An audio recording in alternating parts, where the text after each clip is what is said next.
Bismillahirrahmanirrahim. Assalamualaikum warahmatullahi wabarakatuh. Alhamdulillahi rabbil alamin. Assalatu wassalamu ala asyrafil anbiya'i wal mursalin Sayyidina wa maulana Muhammadin wa ala alihi washabihi ajma'in. Amma ba'd. Segala puji bagi Allah yang masih memberikan kita nikmat kesempatan, nikmat akal maupun nikmat iman, sehingga kita dapat melaksanakan ibadah puasa di bulan Ramadan ini. Allahumma salli ala Sayyidina Muhammad wa ala ali Sayyidina Muhammad. Salawat serta salam senantiasa kita curahkan ke baginda Muhammad sallallahu alaihi wasallam, Nabi yang telah membawa kita dari alam gelap gulita menuju alam terang benderang. Hadirin rahimakumullah, pada kesempatan kali ini saya akan membawakan kultum singkat, yaitu waktu mustajab di bulan suci Ramadan. Ramadan adalah bulan mulia yang penuh dengan keberkahan. Umat muslim tentu berlomba-lomba untuk mendapatkan pahala sebanyak-banyaknya dengan berdoa. Pintu-pintu langit terbuka lebar bagi siapa saja yang meminta kepada Allah Subhanahu wa taala. Dan tak heran di bulan Ramadan ini memiliki waktu-waktu mustajab dikabulkannya doa seseorang. Ada 6 waktu berdoa yang mustajab saat Ramadan. Yang pertama, saat sahur, termasuk salah satu dari 6 waktu mustajab terkabulnya doa di bulan suci Ramadan. Sahur juga merupakan waktu yang tepat untuk memanjatkan doa. Jadi berdoalah sebelum makan sahur. Insya Allah doa kita akan dikabulkan oleh Allah Subhanahu wa taala sebagaimana dijelaskan dalam hadis Bukhari dan Muslim. Rabb kita turun dari langit ke dunia ketika tersisa sepertiga malam terakhir. Lalu Allah berfirman, siapa saja yang berdoa kepadaku, maka akan kukabulkan.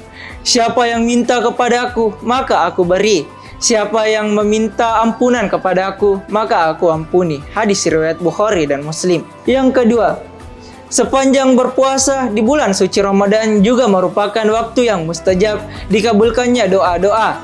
Jadi jangan lupa untuk selalu memanjatkan doa di setiap sholat 5 waktu yang kita kerjakan di bulan Ramadan. Sebagaimana dalam sabda Rasulullah SAW, ada 3 golongan yang doa mereka tidak ditolak. Yang pertama, orang yang berpuasa dan berbuka. 2, imam yang adil. Dan 3, orang-orang yang disalimi. Hadis riwayat Tirmizi. Yang ketiga, menjelang berbuka, waktu yang paling dinanti-nanti semua muslim setelah lelah berpuasa, menahan haus, lapar, dan nafsu. Ternyata waktu tersebut juga merupakan waktu yang Allah Subhanahu wa taala untuk mendengarkan doa-doa kita. Sesungguhnya orang yang berpuasa memiliki doa yang tidak tertolak pada saat berbuka. Hadis riwayat Ibnu Majah.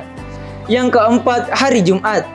Hari Jumat merupakan hari yang istimewa bagi umat muslim, terlebih di bulan Ramadan. Hari Jumat termasuk waktu berdoa yang mustajab, di mana sebagaimana sabda Rasulullah SAW, di dalamnya terdapat waktu jika seseorang muslim berdoa di waktu itu, pasti diberikan apa yang ia minta. Lalu beliau mengisyaratkan dengan tangannya tentang seberapa waktu tersebut.